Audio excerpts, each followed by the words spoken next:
Hello, welcome back to the Pop Off Pod Network. My name is Skyler Riesberg, and I'm joined here today with Ralphie Compiano. This is a basketball conversation, and we're here to run back some college basketball because we had a back heavy loaded slate last weekend where all the games seemed to fall on Saturday, and it was almost overwhelming to the degree I don't always love that because then I don't know what to watch.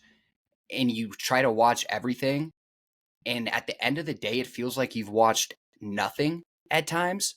But then you give it a couple days, it sinks in there, and now here we are going into dead week, weeks away from conference play. Let's hear from Ralphie. How you doing today? I'm really good. It's, a happy holiday season. I just got a new sweatshirt that came in the mail from Skims. This is the first time I've ever purchased anything from Skims for myself.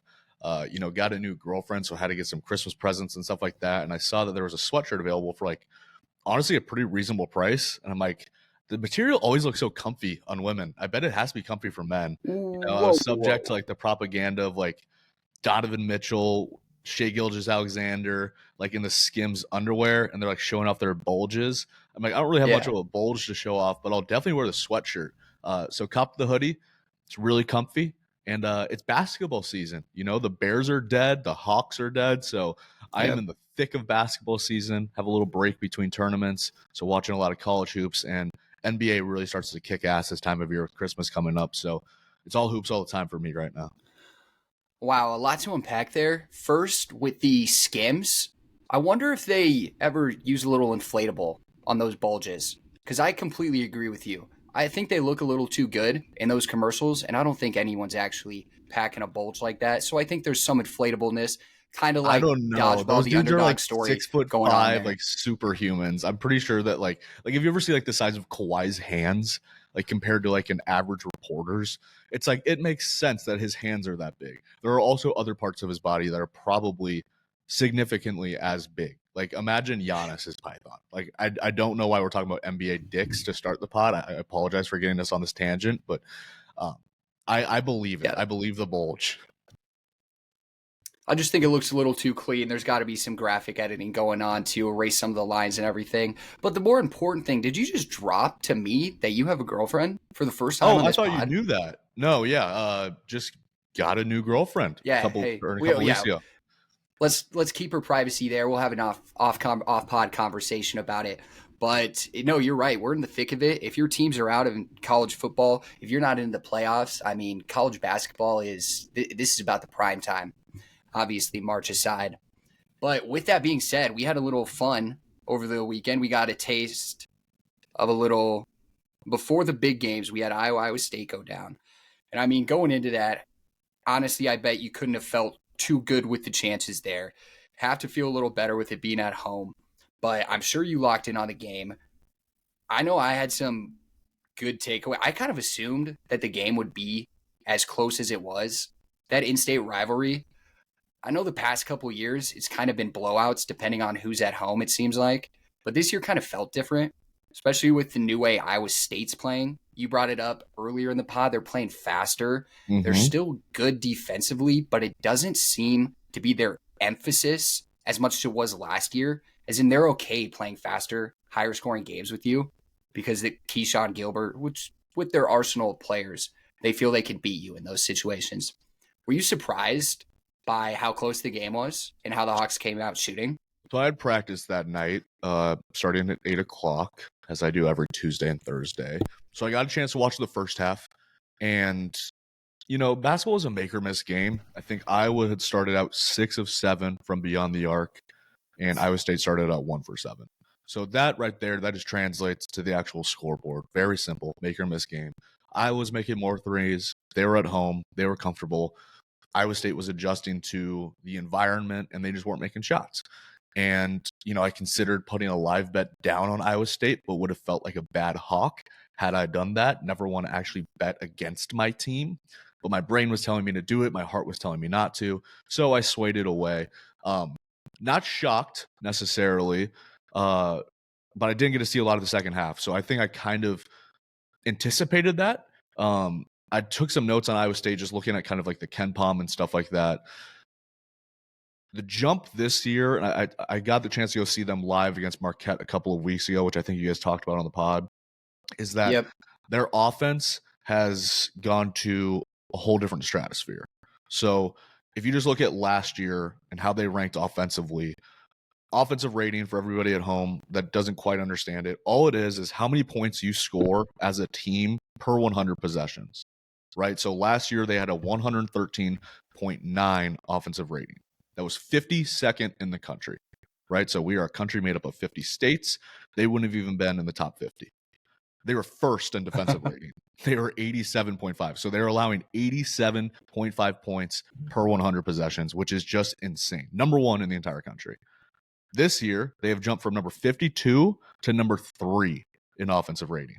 And they've jumped about 10 points per 100 possessions. They're now at 123.8. And they dropped a little bit in defensive rating, but that's only down to 7th. So they're top 3 in offense and top 10 in defense. And that's where you see the top 5 AP poll ranking week in and week out with them. It's because their offense is finally meeting the standard of their defense. And the only reason I'm attributing them to allowing more points per 100 possessions now is because they're playing a faster game. They're having more than 3 possessions per game than they did last year. They have different role players, I guess you could say. I'm not sure Jefferson is necessarily a role player, but last year with, their bigs, those guys were strictly lob threats. They were rebounders. They were screeners. They would catch the ball down low and dunk. Jefferson is like a hybrid 4 where he can bring the ball up the floor if he gets a rebound. So I think that's increasing the pace a little bit. So just going into the Iowa game, I hadn't watched Iowa yet. That was my first time seeing them. I was overall pretty impressed for the amount of white guys that they have on the court all the time. They play like a really gritty, fast-paced, efficient style of basketball. They're actually fun to watch, which is nice to see as a Hawkeye fan who doesn't pay attention to them too much, but wasn't shocked by Iowa State. I'm really, really impressed with them. I think that, I've been saying it all year. I think they're a top 3 team in the country, and I think they'll continue to be so. Yeah, and as long as they are, we'll keep talking about them like this because it's an exciting season for them. Like you said, their game is changing in a more fun way to watch, honestly, Yes. and it's making them more efficient on both ends this year as compared to last year. I would say my big takeaways were there was never a doubt that it got a little sketchy, but it always seemed like Iowa State was going to come back in the end and win. But at the beginning, kind of forgot it was their first true road game. I thought Maui would really kind of give them that feel for being on the road and they wouldn't be as phased. But you forget how, hot and heavy this Cyhawk battle is at the end of the day. They were phased in those first moments, especially with Iowa making everything. That was the exact formula they needed to go in and get that dub. And that Ben Harding guy was just getting everything he wanted, which was so surprising to see because he just looked so small, just driving in the lane next to those 6'10", 6'11" Jefferson Jackson duo, and he's just putting layups on them. They're not doing anything about it. I thought that was super concerning to see at the beginning, but they settled down a little in there. Yeah. Lipsy finally looked good again. That was nice. I didn't think Keyshawn had that great of a game. Neither did Sanford. They both kind of, I don't want to say fell victim to the moment, but I guess they weren't trying to operate the offense. They were forcing the offense through them at any stage of that game. But yeah, 88, 89, 80 at the end of the day. Good loss for Iowa. Not sure. Still pretty confident that they're going to be a tournament team when it's all said and done, especially in this kind of confusing Big Ten we're looking at right now. Although the picture is getting a little more clear. But moving on, were you able to lock in on any other college basketball games this weekend, or do you have a tournament or anything this week? I was actually sick this weekend, unfortunately. So I stayed home and I watched the Harry Potter movies, which maybe we can talk about on another pod at some point. But no, I did get a chance to catch up on some games that I haven't really been able to lock in on, just their highlight tapes and stuff like that. And I wanted to talk about Auburn, which I know you've already talked about them a bit on the pod, but I think all the time. we've talked about Iowa State a lot. I think the teams that we talk about a lot on here, there's a reason for it. It's because they're really good. We wouldn't be talking about Iowa State this much if they were the 57th best team in the country. They're the 3rd or 4th or 5th best team in the country, maybe 1 or 2. And I've been thinking about Auburn this year and kind of translating them to or comparing them to UConn last year. So I had some fun facts for you here. Last year, UConn was 9-1 in their first 10 games. This year, Hmm. Auburn is 9-1 through their first 10 games. UConn's one loss in their first 10 games last year was by 4 points at Kansas. So you have a blue blood. Auburn's one loss so far this year was by 6 at Duke, another blue blood. Last year, UConn had the best net rating, according to KenPom, in the entire country at 36.4. So they're scoring 36 point more points per 100 possessions than their opponent. This year, it's Auburn at 35.1. Jesus. So only separated by 1.3 points. The gap between Auburn and the second best team in the country, or the third best team in the country in net rating, is equivalent to the gap between the second best team and the 20th best team. So they're not just marginally better than the second best team, they're significantly better than the second best team. Their one loss was at Duke. And that was a game that was the same night as Iowa State Marquette. So I got to watch a little bit of the second half on the drive home. They didn't lose that game. I think Duke just went out and won that game. Very claustrophobic environment at Cameron. And the last thing is that UConn had 5 players last year averaging double figures. You saw that translated on the court between Castle, Klingon, Spencer, Caravan, and Newton. It was like, we can't hyper focus on one guy and take away their offense. The same can be applied to Auburn. They have 5 guys that are averaging more than double figures in points per game this year. Like, I think a lot of attention is going to Janai Broome and his National Player of the Year candidacy, but it's also kids like Pettiford, whatever that kid's name is, like Chaz Mazar, whatever. Like Chad Baker Mazzara. Chad Baker Mazar. I love him. Like, I love this team. They're very gritty. Interesting. They have an awesome coach in Bruce Pearl. I mean, I get it. They're really good, but they're also one of my favorite teams to watch. The same thing with UConn last year. Like, I know that they're really good, but they're also just fun to watch, and I like good basketball. So I've had a lot of fun watching Auburn. No, I mean, you said it. Any team we talk about is usually a team that, especially this much, it's a team that we look at and it's like they could win the national championship. And I firmly believe that they'll keep this consistency and momentum going all the way to March. I mean, Auburn, they're getting to the point where, like UConn last year, where, you know, we wanted to stop talking about them, but they kept just dominating teams and kept looking so good. It was hard not to. They just fucked on Ohio State. I mean, part of my French, but that wasn't even a game. Ohio State doesn't look good. That was bad for the Big Ten. The SEC just continues to look leaps and bounds.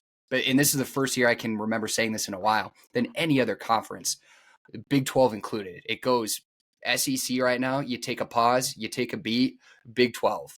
And that's humbling to say a little as a Big 12 guy, but the SEC looks scary this year. I cannot wait to see them eat each other up in conference play. But you touch on UConn. Last time, I think we had a chance to talk to them. We had a chance to talk about them. They were in Maui. They had just lost 3 straight. Correct. And now here they are, fresh off 3 straight wins. Is UConn, would you say UConn's back? Is UConn back? I think that we just have a tendency as basketball watchers to overreact to things, especially like the Maui Invitational. That's a big event. You know, like it's during the middle of the day, like the week of Thanksgiving. So all eyes are kind of on that. You know, you have kind of one eye on work and then the other eye on the Maui Invitational. And it feels like the biggest thing in the world that's going on that week, especially as college hoops fans. And then UConn, kind of under the radar, not in a Maui Invitational setting, has beat Baylor and now Gonzaga. And they beat Baylor at home, which is a good team and a good win at home. But then they beat Gonzaga at a neutral site. And I think that was at Madison Square Garden, I want to say. Yeah. So I'm not sure like they ever left necessarily, because this is still a team where it's like, you know, they have Caravan, they have Solo Ball, they got, you know, a top 10 recruit in the country in McNeely. I think they're just starting to come together more and more. And these Hurley teams, they take time to kind of mesh. You know, the thing that was so great about that team last year is they were only really replacing like, you know, 1 to 2 figures in Hawkins and Sonogo. And Sonogo's role was replaceable because, you know, Klingon was waiting to go in and block shots and rebound, right? With Hawkins, it's like it was kind of a JJ Redick role where he's just catching off the ball, shooting at a ridiculous clip, and they could replace that with Spencer. This year, like you're replacing Spencer and Newton, who are your lead guards all of last year. They were running the offense, and now you're putting that in Mahaney's hand and Caravan's hand. solo balls hand. So that's like it's just a different transition for roles. So I'm not sure like they're necessarily back because I don't think they ever left. I think that they're just starting to fully form, and I anticipate them being a very dangerous team the rest of the year. I feel a lot better about my bet on them to win the Big East after they got those 2 wins. But yeah, man, I would be scared to face them, and I'd always be scared to see Dan Hurley on the other sideline because that is a terrifying young man. No, it is. It is kind of redemption for those people that placed the bets on UConn to win the Big East. I'm feeling a lot better about it. Kind of felt like throwing away the ticket. Needed to start over from scratch. But I like that you're bringing up overreactions to everything because that's the world we live in with sports media, with the college basketball world, all of that, especially with Dan Hurley being larger than life right now. I mean, you win 2 national championships in a row. People just have these expectations. So I think that's why people immediately freaked out. I will say we were calling it on the pod.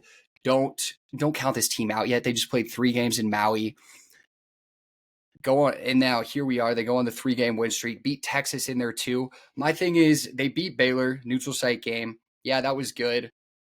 Not sure how sold I am on Baylor. I don't think they know who they are yet. They're not a consistent team. Beat Texas. I'm not sure how good they are. Now the Zags win at home, essentially. I know it's at Madison Square Garden, but that place was rocking for them. They got off to an early lead, and I mean, it was tightly contested after that. But I mean, look at UConn. They're not dead in the water at the end of the day. So the teams that we just talked about, Iowa State and Auburn. Iowa State is returning 65% of the minutes played from last season for their team and 66% of their scoring. Auburn returning 57% of their minutes played and 58% of their scoring. UConn, on the other hand, 44% of their minutes played, 37% of their scoring.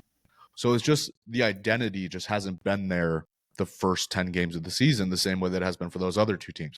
And that's to be expected. They're missing a lot of their core identity. But at the end of the day, they still have Dan Hurley.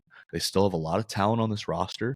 They still have Bill Murray's fucking son, Luke Murray, like their offensive coordinator calling the plays. Always going to blow my mind. I just love that.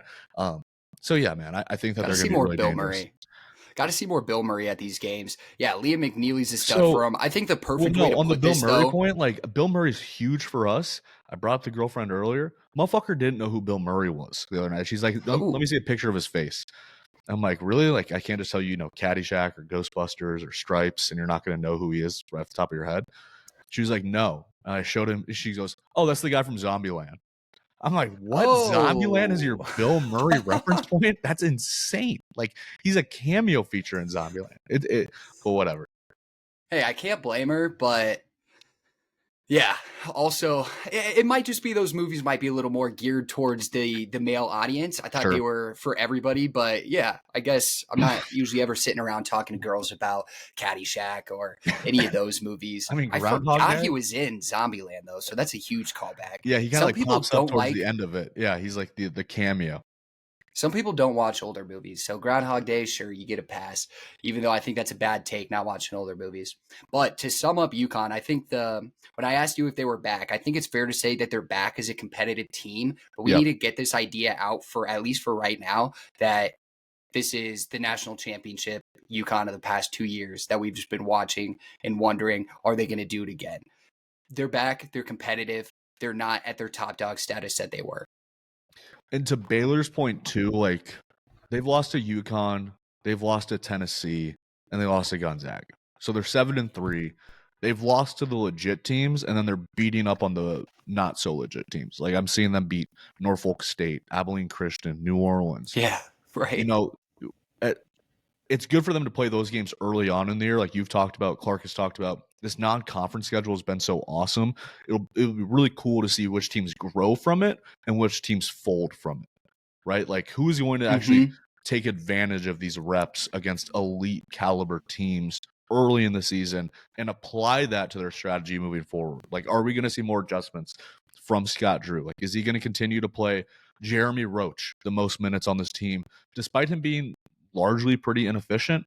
Like, is Edgecombe going to get more minutes? I mean, they're a deep team, so it'll be just interesting to see where Baylor goes from here. I expect that they'll probably be, top 3, top 4 team in the Big 12, though, alongside Iowa State, Kansas, and Houston. Oh, and it's that time of year to start looking at that, especially switching into conference, like you just said. We'll probably be touching on that next weekend, as I just love that every non-conference there seems to be a fall off from. There's always an undefeated team that just goes on a bad losing streak, and there's always the fall off and then progression of teams that did really bad too. So just the way they're able to make adjustments like that from dead week and then their Christmas vacation and then right into conference play, start playing like different teams is kind of a whole separate conversation in itself that really fascinates me. But wrapping up these other games that were on Saturday, I'm going to touch on Tennessee, Illinois. Sure. That was kind of the highlighted game for me on Saturday. It was number 1 versus unranked Illinois in Champaign. I think it's unfair to look at that game as number 1 versus unranked. When you tell me Illinois is not a top 25 team in the country, it's hard to say if they looked the part, because that game did not live up to expectations, in the sense that the first half was as ugly as it could be. It was a foul fest. I think I heard the announcer say they took 48 foul shots before it was over. They didn't keep counting. It was ridiculous NBA to watch. numbers. Offense Yeah. just not there. And in the second half, it started to open up a little more. And Illinois just gave a masterclass on how to lose a game at home. Just turn the ball over on an inbounds play in the final minute, and then allow a guy to go coast to coast on him out of nowhere. I think it was Gainey, who had a career game after, everybody's in foul trouble. Chaz Lanier goes out, who's up there for All-American Player of the Year. And then I think it was Zakai Ziegler. He goes out too, and those are their top 2 guys. And then you got a guy coming out and just putting it on him. I think he put up somewhere around 20 points. And he hit that final shot. It was kind of an anticlimactic way to end the game for a neutral college basketball watcher. It wasn't like it was a crazy shot. It was just like you guys let him do that. That's pretty sad. You know But what it number is? one team It's still remains infuriating. undefeated. I'm glad you're saying that, because like the first thing that you learn when you're, I don't know, a 4th grader starting to play basketball, 3rd grader, or even a 1st grader, is stop the freaking ball, and they inbound it. It's the inbounder that receives a pass right back. He catches it with about 5 seconds on the clock. He takes 1, 2, 3, 4 dribbles and is at the rim. I'm watching it right now. I would be like losing my shit if I was an Illinois fan. And not only does he score the ball, he scores it on this projected top 5 pick for Illinois. What's his name? Kasparis Jakuchonis. Like, this kid's like a stud offensively. The Lithuanian? Really crafty. Yeah, like people are saying he's a 6'6" Chauncey Billups, like, deceleration into his bag, like in the lane, and then has a nice touch. But defensively, like, he just like gave up an easy ass left-handed layup. Like, you have to make them shoot a jump shot, especially with that little time left. Like, it's honestly depressing, because if I was their coach, I would be detrimentally abusive in the locker room afterwards. Yeah, and I know Brad Underwood's not doing that, because this happens too often in his career, it seems like. But what sucks is it also takes away that game from the Lithuanian guy, who I'll get his name down, but that's a name right there. We'll call him the Lithuanian guy right now. Yeah. He had a great game before that. And then on that last play, those are the highlights everyone's going to see. It's just like, oh, that guy probably sucks. Probably didn't have a good game there, when he was carrying Illinois in this, foul contested, struggling offensive game to a degree. But Tennessee's legit. This is kind of the game that proved it for me. Even though I think they played Baylor and beat them. They probably beat a Syracuse team or something. So, they played games, but that kind of stamped it for me that they deserve to be number 1. And after last year with Dalton Connect, they're bringing it back with Chaz. And yeah, it's just impressive, especially Gainey, just people stepping up. One thing about Tennessee, they're always going to be defensively sound. That's not a problem that their head coach has with the team. It's the question every year is, are they going to be able to score points? And right now it kind of looks like it. I don't love Tennessee. They're not a sexy team, but they look good.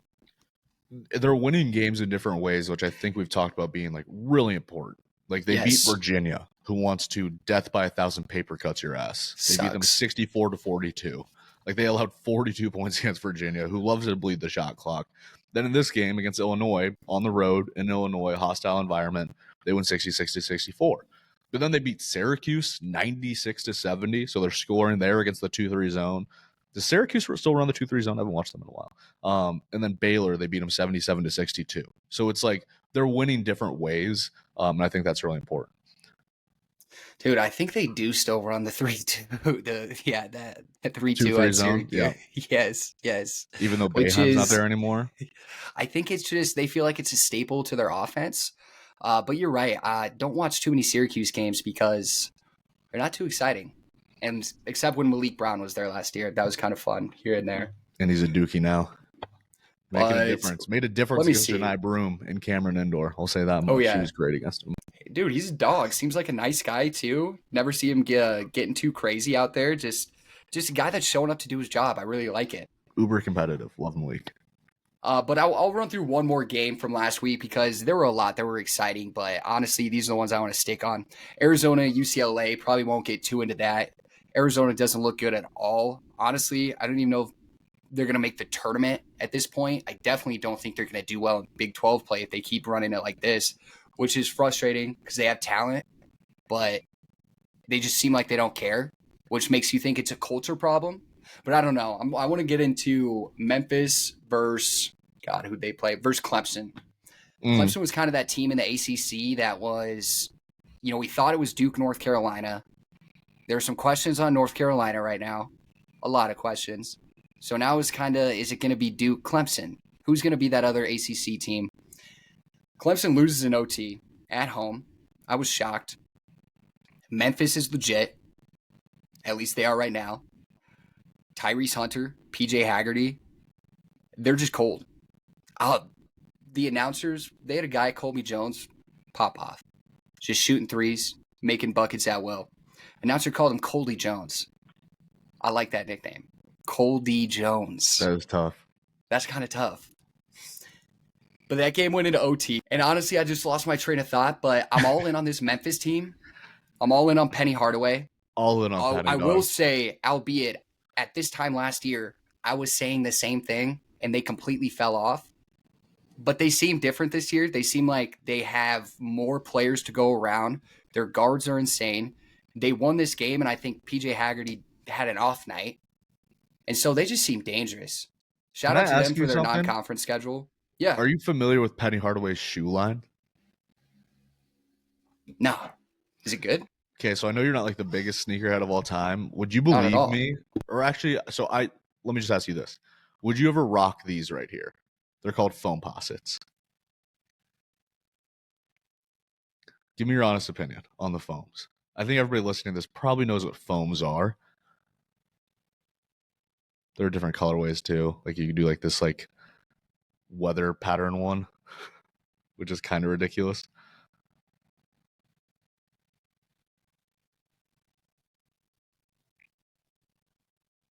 Oh, I lost you there for a second. I can't hear you right now. Yeah, it might be. No, don't like those blue ones. Do not know what's going on with those weather ones. They do not look good. Those red and black ones, maybe, but no, overall, these are pretty ass shoes. Not going to lie. Okay, so I think this is a great time I used to own a pair of these exact black and blue ones right here, except instead of black trim, it was gray trim right here. And believe it or not, these are like, I don't know, still kind of hot a little bit. Like, I guess people still rock with them every now and then, but here's a picture of Penny himself, yamming in a pair of foams. The fact that NBA players played in these shoes, Berg, when I tell you this, they're like concrete boots, dude. Like I wear, a size 13. I bet Penny Hardaway wears at least that. They weighed like at least 2.5 pounds. And then I got a pair of Pippins too, expecting them to be lighter for some reason. Just as heavy, if not heavier. Like just insane. Like the stockiest fucking pair of shoes ever. Like blue collar workers should be wearing these instead of Timberlands. Like they were insane. But yeah, I'm always are these going out of style now? Are people not wearing them as much because they're so heavy? I've never seen a kid in a pair of Pippins. I've seen some kids show up in foams to practice, but they never play in them because they're just too heavy. These are actually the exact Pippins that I had. They're like maroon and orange. They were an intense colorway. Well, that just makes you think, what was the thought process there? I mean, they look cool. Know. The Pippins look way cooler than those foam ones. I just don't think we had the technology back then to be like, these are going to be supportive for your ankles and your heels and your Achilles the same way that, I don't know, Ja Morants are today. Like now they can make Jaws that are just as supportive and way lighter. These were like offensive lineman cleats. Like they were When so did these fucking come heavy. out? I Oh, the thought I just saw 90s. 2050. Oh, Yeah, but okay. like they'll re-release shoes all the time. It's the same thing that like happens with Jordans. Like every time I see a guy wearing like Jordan 10s or 11s in game, I'm like, that's really impressive because those motherfuckers are heavy. Dude, my downfall with these shoes is those brown ones you were just looking at. I see those and I'm like, those are hard. Yeah. Those are hard. And then if I got them, I'd say You these are don't think you're pulling trash. them off? Okay. I'm not pulling those off. No. I'm never I, pulling off the color schemes that I'm looking at and like I love that. Those I'm look not so sure I was good. pulling them off either. You know, it was high school that I was rocking those, but say lovey. All right, so did you want to do Clark actually tasked us with a Mm-hmm. homework assignment of Yes, sir. giving out our All-Americans thus far Yep. throughout the season, especially through non-conference play. I'm really curious to hear your list. Do you want to go back and forth, point guard, shooting guard? How do you want to do this? Yeah, let's go. Yeah, I like that. Back and forth, point guard, shooting guard. Okay. So my point guard, I think you'll be proud of me here, is I Oh. have the gentleman that is leading the country in assists per game. He's averaging 10.3 assists per game, which is the most assists per game since Oh. Ja Morant in 2018-19. He also has a brother in the NBA right now. It's Ryan Nembhard for Gonzaga. He's averaging 11 points and 10 assists. When I build these teams, I like to imagine them in my head as playing together. Like I want my All-American team to be simpatico. I want to build the best college basketball team. Say we had to play against the Washington Wizards tomorrow night. Who do I feel like has the best chance of competing against the Wizards? This is the team that I'm building. So I'm going Nembhard out of Gonzaga at my point guard. I love that. Yeah, you're right. Right when I heard the 10 to 11 assists a game, I knew exactly what you were talking about. I'm pretty sure he leads the nation in it. You might have Yep. just said that, Yep. but no, he's an absolute dog. When you were watching him in that Gonzaga UConn game, he was half the reason they were in that. I mean, Yep. they're a completely different team without him. Just talk about somebody that can facilitate the ball, and that feels like an understatement to use. I could not respect this guy's game anymore. I always think it's a shame he left Creighton. They could definitely use him right now, especially with Pop Isaac's gone. But he's fun. He's fun to watch, and he shows up for big games most of the time. So I'm all in on that pick. I gotta go He's with just like his someone. brother too. Like he reminds me Yeah, so much of Andrew, where it's like his brother. Like I think he got all the scoring gifts. Like he's a really fair. blessed scorer. Like he's so crafty around the rim. He shoots the shit out of the ball. His floater package is elite. You know, he has really good footwork in the paint. But then Ryan, it's like he had to be the guy, like you said, the facilitator growing up. Like I imagine they probably played together on AAU trips and stuff like that. Like I bet Ryan had to play up and he couldn't really score against the elite athletes that his brother was going against. So he's like, fuck it. I'm just going to find angles in the defense and then get the ball to guys that are older than me. He just plays that way. And, you know, we don't have a lot of point guards like this left anymore. So I will always honor the tradition of the point guard that is a coach on the floor. No, as much as I respect and love Taman Lipsey's game, I think his game is a shell of what Ryan Nemhard's out here doing, which makes sense. I think pretty sure he's a senior. It'd be cool if he went to the league too, but my point guard's got to be a little chalky answer. Don't love it, but when I started looking at these numbers, I was reminded why we keep talking about this guy and why I hear so much about him. He's really only had one game where he didn't show up, and that was just on the shot selection and point-wise overall. Rebounds, assists, he was still close to 10. I'm talking Marquette's Cam Jones. Been an absolute dog this year, which is why it was a shame the one time I really sat down and got to watch a whole game with him in it. It wasn't his best, but he's been shooting 57% from the field goal, 41.2% from the three, 75 from the free throw, and that's okay. That's okay in college basketball. Average, yep. Just a dog. He's got the vision. He's leading his team to wins. They're a completely different team without him, just like Nemhard. Yep. So I think it's that dog factor too. I think Nemhard's got it. This guy's got it. They're just leaders. Well, in that game that you're talking about where he probably, quote unquote, didn't show up was in Hilton at Iowa State. And that's one of the most intense environments in all of college basketball. And I looked up at the scoreboard and I saw that he had like 14, 8, and 8. I'm like, he's having a pretty shitty game and he still has 14, 8, and 8. Like this guy's a dog. Right. And then also you talk about, you know, talk about UConn and their guys leaving and who has to step up. Tyler Kolek was the Big East player of the year last year. Yeah. He's a professional basketball player, you know, not getting a lot of playing time with the Knicks, but he's on the Knicks roster right now. and Cam Jones has stepped up in his absence, right? Like that's a whole nother burden that he has to shoulder for Marquette, and Shaka has a lot of confidence in him. He's really fun to watch. I thought he was good in that game. I didn't think he was great. But yeah, he's a stat sheet stuffer for sure. Still had to be so fun to watch him out there. I mean, just all those players. What a game! I'm so jealous. But Tyler Cole, like you were just talking about, he had some games where he missed last year too, and Cam Jones came in and was just a dog again. So I mean, it's just building off that last year, showing that it wasn't just a fluke when he took over for the team. He's just he's muscular too. He's physical as a point guard. He is. He's just I love him at that. I love him up there for All-American team. You go in guard next. Well, I want to hear your shooting guard. Who do you have? Because we might have the same guy. We get 2 shooting guards, right? We just took point guard, and now we do shooting guard, and then we do small forward, power forward, and center. And we can do the NBA way. NBA does guard, forward, center. They actually went positionless for their All-NBA team, which is bullshit, but whatever. Then I have a pick, but I'm going to switch it up, actually. Okay. Because I love this player last year. They're so under the radar. I don't think we talked about him once this year. Maybe in the preseason when I was talking All-SEC team, but I got to go Walter Clayton Jr. He's on the Florida Gators. He's undefeated. Some say they haven't played anybody. They played Power 5 schools. That's a separate discussion. But he's just another dog, an animal, just somebody I can always count on for a bucket.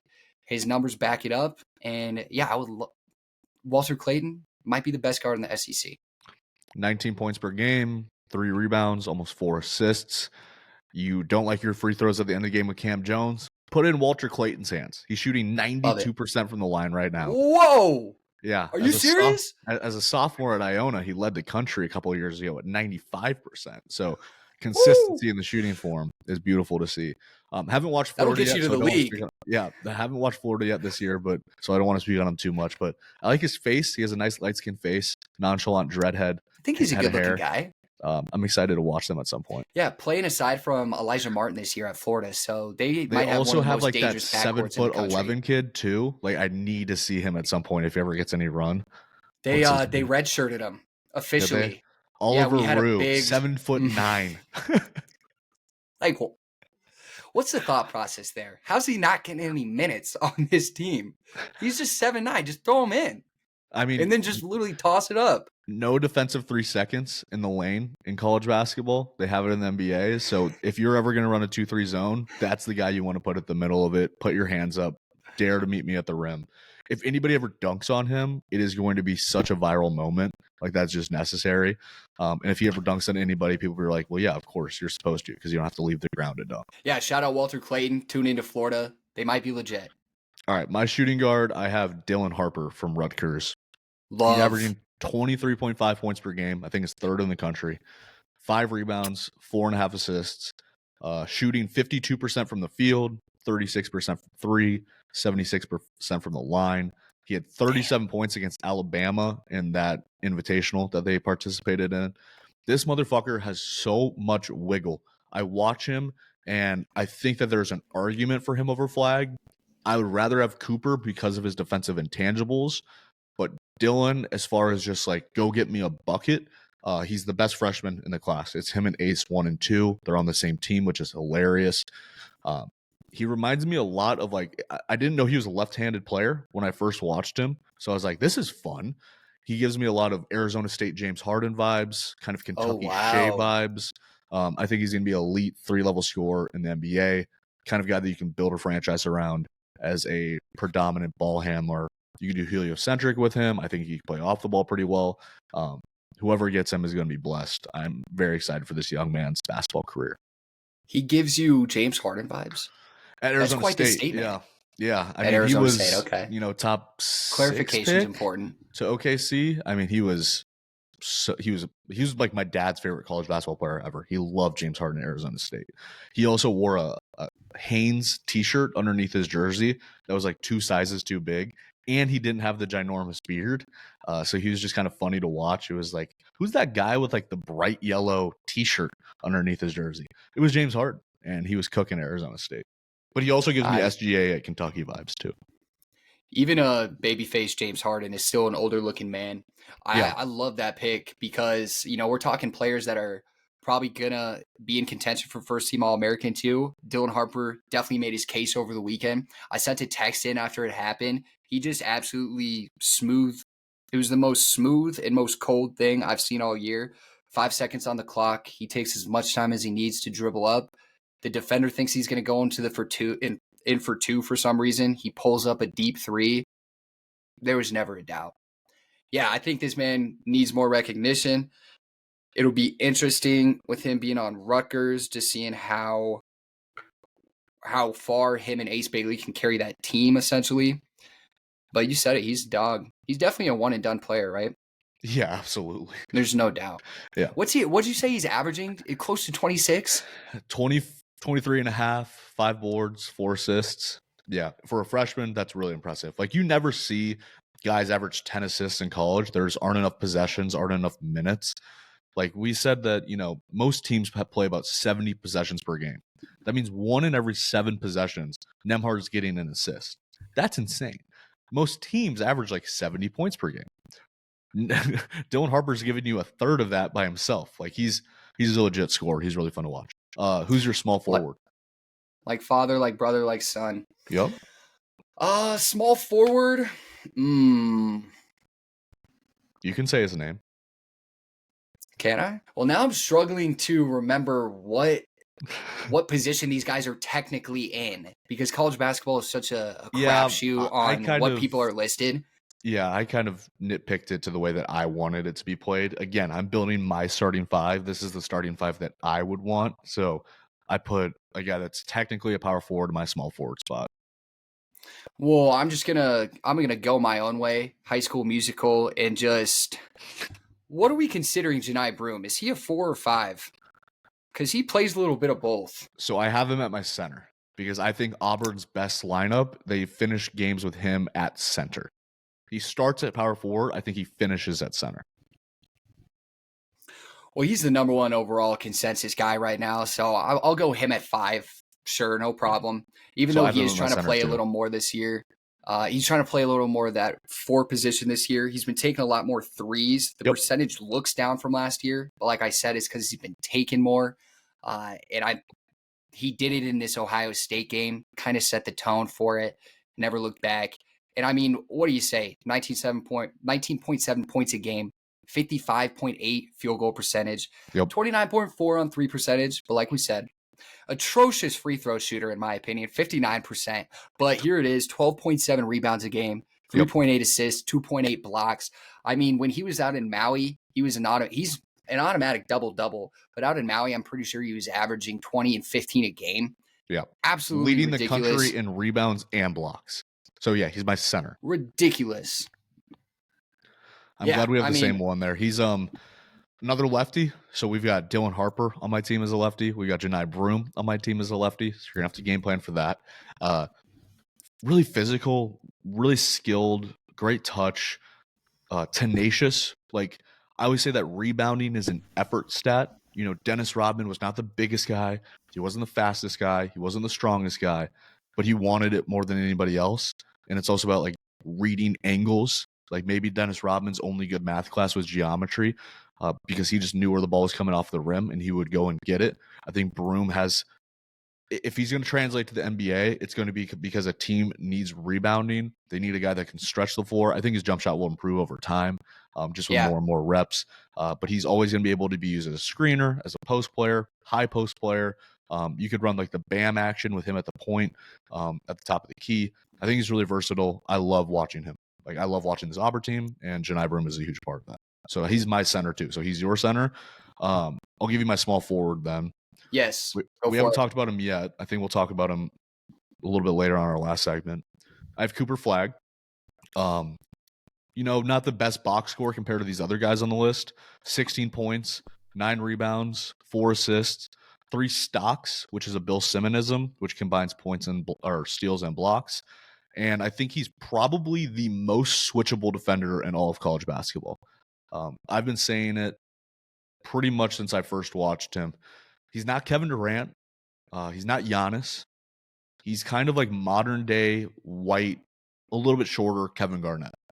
KG was a big guy that could switch screens. He could hedge them. He could double. he could guard by himself in the post. I think Coop has a lot of that. And then offensively, he's still kind of picking his spots and finding out what's going to translate from high school to college to eventually the NBA.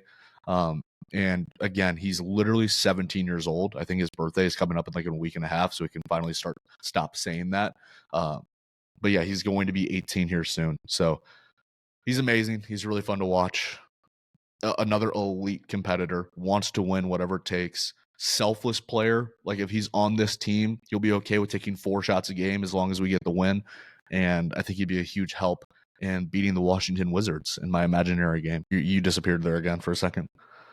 Duke versus the Washington Wizards. Do you think about that? Not Duke versus the Washington Wizards. I remember the Kentucky when they were like undefeated. Can this team beat the New Jersey Nets? No, they can't. No. But if we took the 10 best players in all of college basketball, could they beat the Wizards like 1 out of 5 games? Maybe, because they're going to be pros at some point. So maybe not the Wizards, but they are the worst team in basketball. Them or the Jazz, whoever it is. I think the Wizards or Jazz will probably win by like 25 to 30, just because like the coaching and the players and the talent and the experience. But in my imagination, who's going to have like the smallest deficit in their loss? No, I like it. What do we move to next? So you just get your small forward, Cooper Flag. Mm-hmm. I guess here I think we're moving a little away from what the actual All-American first team will look like, but I'm going to go in the direction of, I would go JT Toppin if he hadn't been hurt recently. Texas Tech big, just a dog. Listed as a forward, so not technically a center. But I'm going to go a different route. I'm going really big down low and emphasizing rebounds. Ian Shefflin, Clemson. He had the Doobie stat line of the week last week. He shot 4 for 20, which doesn't help my case. Not at all. But he had 19 to 20 boards. So he made up for it in that sense, was dishing it out to everybody. I don't really love that pick. Who is honestly, this guy? I have not. I don't know where else to go. He's shooting 42% from the field. Like you couldn't have taken like Kalkbrenner or somebody like that. Like you went with Ian Shefflin. This guy's 6'8", 225, and he plays the 5. At this point, we're kind of building a little fan team. Guys I like to watch, guys that are fun. Okay, okay, that's cool. It's your team, man. It's your team. He's a big white guy. We're big down low, though. Those guys aren't taking too many threes. All right, I'll take us back into the traditional, All-American status. I'm going to take the leading scorer in the country at my power forward. It's Eric Dixon from Villanova. How about this? Yeah. Another lefty.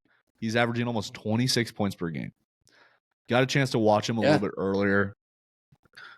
Kind of similar to Broom. I think a little bit more touch, not as aggressive, or I don't want to say not as competitive because I haven't got to watch a whole game of his yet, but the guy knows how to score the ball, and that's very important. He's playing at Villanova, who I think typically is predicated on having multiple people attack your defense. He's doing a lot of the attacking by himself right now, and he was fun to watch. I watched them play, I think it was Seton Hall maybe. Just like, like a 5-minute highlight compilation of his game there. Really good touch, scores from all 3 levels. So yeah, I'll take Eric Dixon. Yeah, I like that. I don't know if he'd actually ever make the first all team. They're 7-4 right now. Yeah. I don't think they're winning enough. It'd be interesting to see if he keeps these numbers up, especially once they get into conference play. But I don't know how good the Big East actually is this year. But with losses to they lost to Maryland. I guess that's not bad, but they struggled at the beginning of the year, so they could turn around, but lost to St. Joe's, Virginia, Columbia. Yeah, that's the only thing keeping him off the first team All-American, I think. But also, if he continues to be the leading scorer, how can you not put him in there? Yeah. 25.8, that's actually insane. And effectively. So I like that pick. Like, he's not doing it on some shitty splits. He's not chucking like our boy Wade Taylor. Like, this motherfucker is 54% from the field, 52% from 3 on 6.5 attempts per game, and then 84% from the line.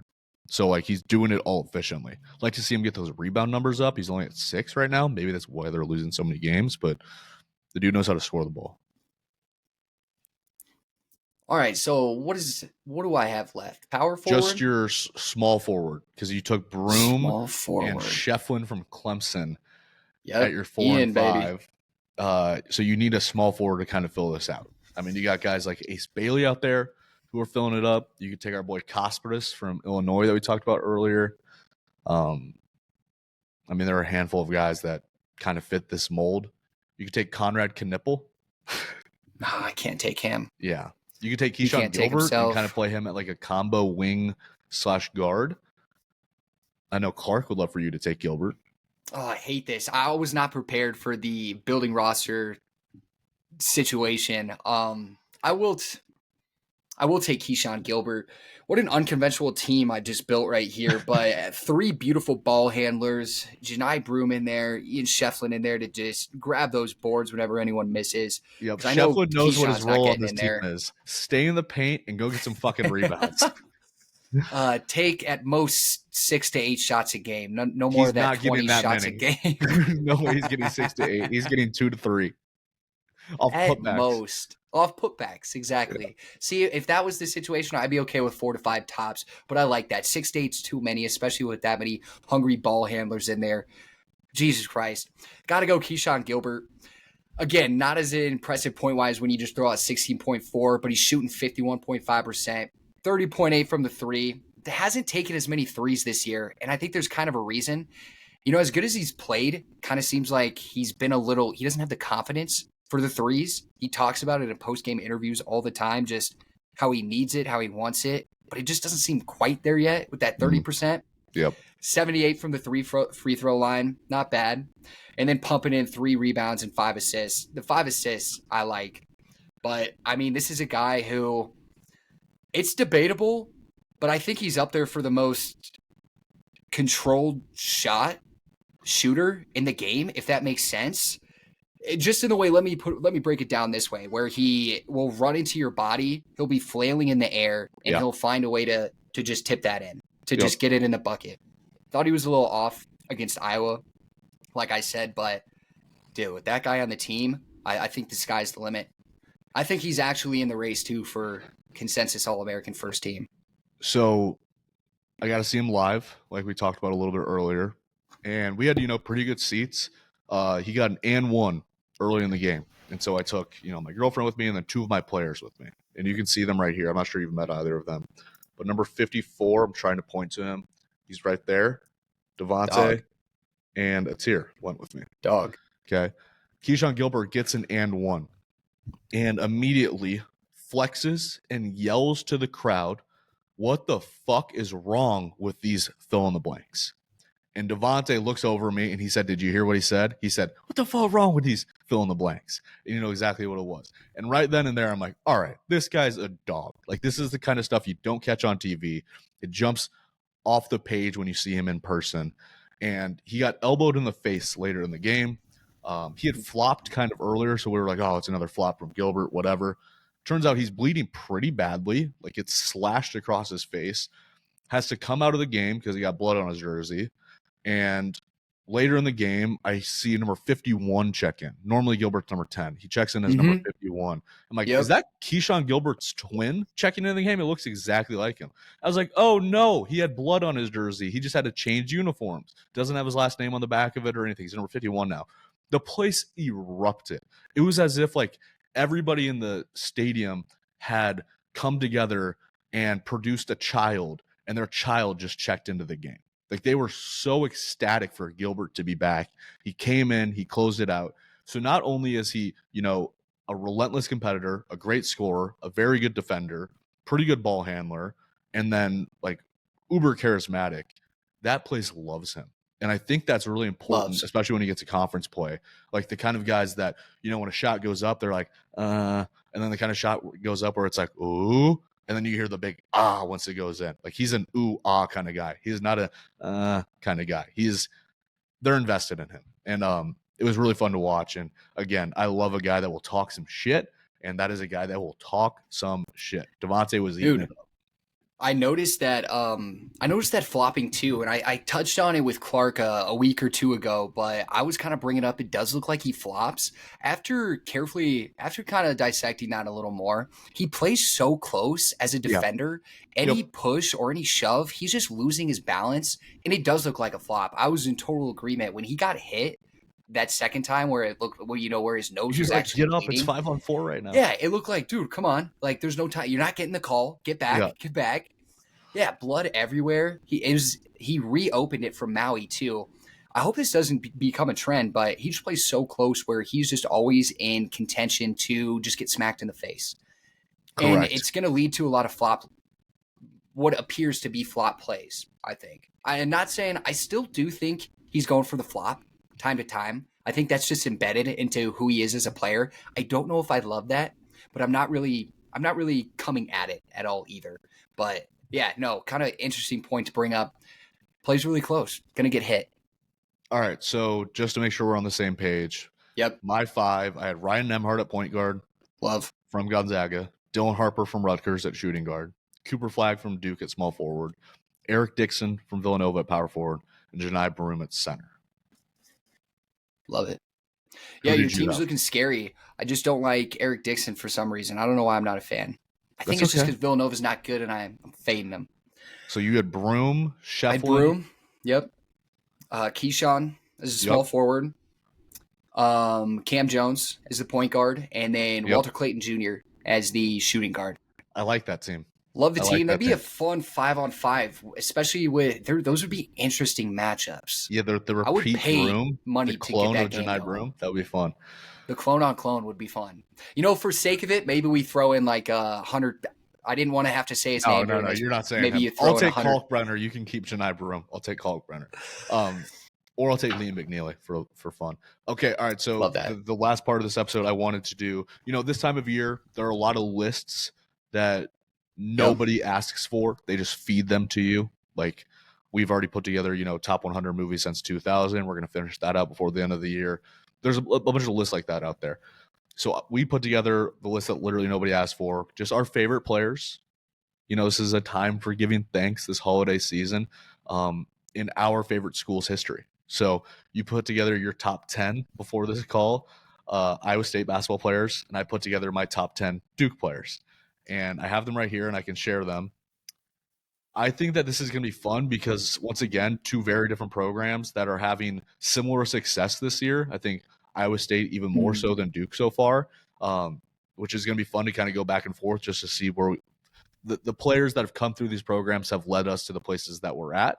And, they're pretty much on even paths right now to a national title. I think Iowa State's even further ahead of Duke right now. So let's start with, should we do honorable mentions first, or should we just go 10 right off the rip? Let's do some honorable mentions first, because I don't have too many. I see a couple on there that are, shout out, but probably only 2 all honorable mentions from Iowa State. I know I'm missing some, but let's get in there with, honestly, I'm only going to say one of these honorable mentions. DeAndre Kane's out there, but I don't fully know how invested I was in Iowa State basketball at this time. Deontay Burton, on the other hand, fully remembered that little beefy tank coming in and just absolutely changing what I thought the big man role was for us. I thought you needed a tall 6'10", 7-footer. He could have only been at most in the 6'8" range, and I think he was shorter than that. Probably like 6'5". I think he was he was way shorter. He was a short guy, but he was beefy and he was physical down there. I remember him being at around the time of Rico Gathers. It had to have been, because I remember their matchups together. Now, Rico had a whole separate career, but Deontay Burton just being that little beefy tank and kind of changing what a post player could be for me. That's kind of why we give him the honorable mention. And he was on some fun teams too. He was mini Zion. Like Likeable there's no reason for that bulky of a person to be able to jump that high and dunk that ferociously, and he did it all the time. All right, so honorable mentions for Duke. I have Kyrie Irving. Only played 11 total games. Dude, can we just talk about how we just went from Deontay Burton to Deontay Burton honorable mention for me? He had a stint with the Thunder. Like we've got guys on both lists that played in the NBA. Kyrie only played 11 games. He won a national champion. He won an NBA championship. But this is college career. Like this is strictly college career. You're right. If I were to do whole career, it'd be totally different. But he was kind of the start of the one and done era for Duke. So I kind of have some resentment against him for that, but at the same time, like I love producing guys to the pros. Seth Curry, once we found out we were getting Steph's brother, really excited, transferred from Liberty. The Jones brothers and the Plumlee brothers, so Tyus and Trey Jones, You Mason guys love Miles and getting Marshall brothers. Plumlee. Love Keep it getting in the brothers. family. Fun fact, Greg Paulus, the first point guard at Duke that I ever actively rooted for, actually watched like 10 games a year of, went on to Syracuse as a transfer, not to play basketball, but to play quarterback there. So he went from point guard at Duke to quarterback at Syracuse, following in the footsteps of one Donovan McNabb. Kyle Singler, honorable mention. Been making some unfortunate waves recently. Some scary Instagram videos. Prayers to Kyle Singler, was an elite competitor. One of the first people that I ever heard say the term, long nights, early mornings. And I think he was talking about working in the gym for basketball. And then Nolan Smith, who averaged 20 and 5 his senior year, is now on the Memphis coaching staff. You get to see him on Penny Hardaway's bench every now and then. So pretty cool stuff. Dang, I wonder if so. That was Kyle Singler that said long nights, early mornings. I wonder if that's where Mac got that inspiration on those long nights, early days. Maybe, but I doubt Mac was the biggest Duke basketball fan. All right, who's your number 10? Who's your 10th favorite Iowa State basketball player since you've been watching in our lifetimes? In our lifetime, this had to be transfer Mariel Shayok, who came as a senior. I'm pretty sure he's South Sudan because I think he was just on the South Sudan Olympic team this year. I want to say, I was going to say he balled out. Absolute dog, kind of. He was a guy during that prom year where we were getting good players, but it was never equaling good success at all. And so it was good to have a guy out there that you knew was good for about 20, 24 a game, at least during when conference play came around. He was only there for 1 year, like I said, graduated after that, but he was like that guy that kind of gave a spark after that Hoiberg era ended. Most of my favorite players were gone at the time. And yeah, I just remember being a hooper who was always good for a bucket and made Iowa State basketball fun to watch when we weren't really playing for much. Number 10, I have Jason Tatum. I remember seeing Jason at an AAU tournament in St. Louis when I was a junior going into my senior year of high school. We were in the same tournament. Different pools, like he was in the very top pool. We were in like the 4th division or whatever. But I remember being so excited for him to go to Duke because we were getting the number 1, number 2 recruit in the country. Harry Giles was number 1. Jason was number 2. There was a dunk contest and a 3-point contest at this tournament. Jason Tatum won both of them. He won the dunk contest and he won the 3-point contest. I was like, all right, Duke is getting a gem. This guy's going to be a stud. Obviously, only played 1 year at Duke, really effective in that 1 year. But I mean, like, I just can't believe that he was the 3rd overall pick behind Markelle Fultz and Lonzo Ball. I think without injuries, Lonzo's career plays out different, but I don't think either of their ceilings are ever as close to where Jason is now. And yeah, he was really fun to watch at Duke. Back when he had like the shaved head, the sick arm sleeve. Really fun to watch. Love Jason Tatum at Duke. So he's my number 10. Who's your number 9? Number 9 might be a little shock. Just as an Iowa State fan, I mean, kind of in recent years, one of our most successful transfers from college to the NBA. Don't have too many. Been happening more lately. A guy during the prom era, too. Don't love too much those dark times, but Tyrese Haliburton, number 9 for me. I actually thought he was just a one-and-done guy, but I forgot he did play 2 years. He wasn't – I don't think that expectation for him to go to the NBA like that was ever there when he came to Iowa State. Had a decent first year, showed some flashes and some signs of, this dude can ball. And then year 2, I mean, had the season that led him to the NBA. He's similar to Shayok for me, where there was talent on the team, but there wasn't a lot of success, and he was making the game fun to watch. I mean, he could hit it from the 3. It was the Haliburton show. I mean, you give him the ball. I don't even know if we were running too much point. I think we were just giving Haliburton the ball, and he was just doing anything he could to get a bucket. He could be a little higher on the list because I think he was there around the same time we were. He definitely was. Graduated while we were still there, though. Dated somebody that we all kind of knew on the cheerleading squad, which just kind of made it a little more fun nowadays. Whenever you're around any one of those people, it's just, is Tyrese Halliburton going to be here? What's going on? So it's just kind of fun to see the boy make it, ball out. Here he's not having the best year in the NBA, but didn't he win the NBA early midseason tournament last year? Whatever they call They that. made it to the Cup last year and they ended up losing the championship to the Lakers. But he was All NBA third team last year, played on the Olympic roster this year. I think his sophomore season at Iowa State, really what jumped off the page was just his vision. Like, he is a gifted passer. He makes basketball really fun, like really electric.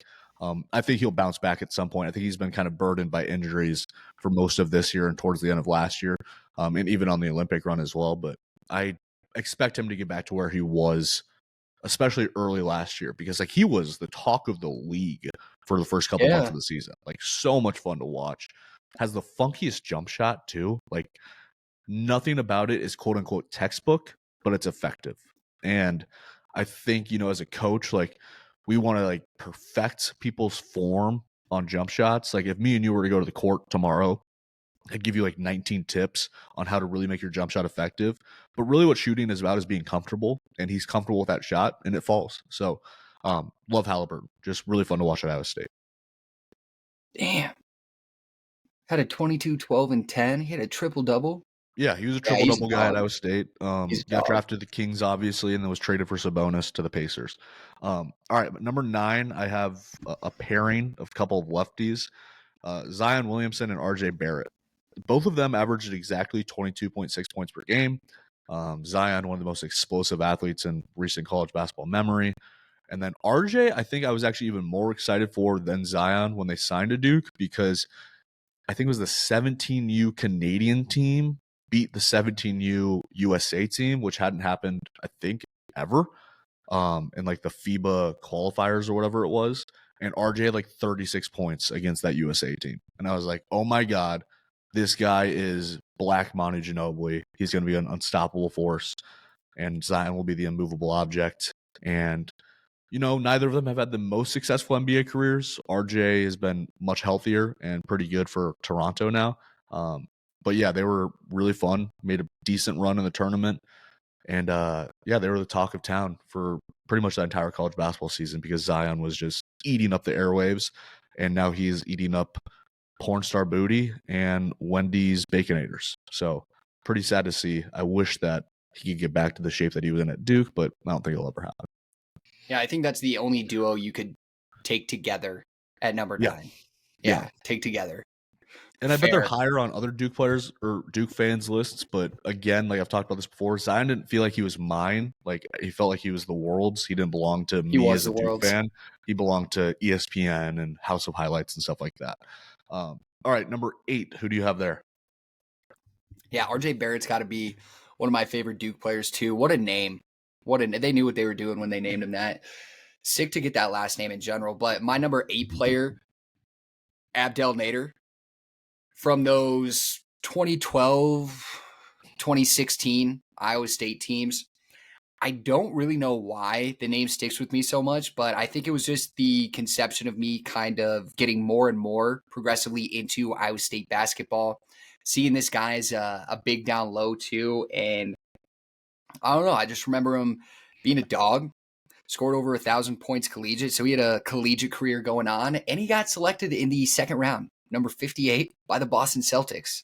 Never to be heard of again, but he made it. He had a decent run there with the Thunder, played with the Suns a little bit. I just remember him as kind of like a 3-and-D guy before that was really that popular of a term. Fun to watch at Iowa State specifically. Like, just kind of looks like an Iowa State player. Like, kind of like in between that light skin and like Iranian look, like the Chris Babbs of the world. But yeah, I liked Nader. Solid player.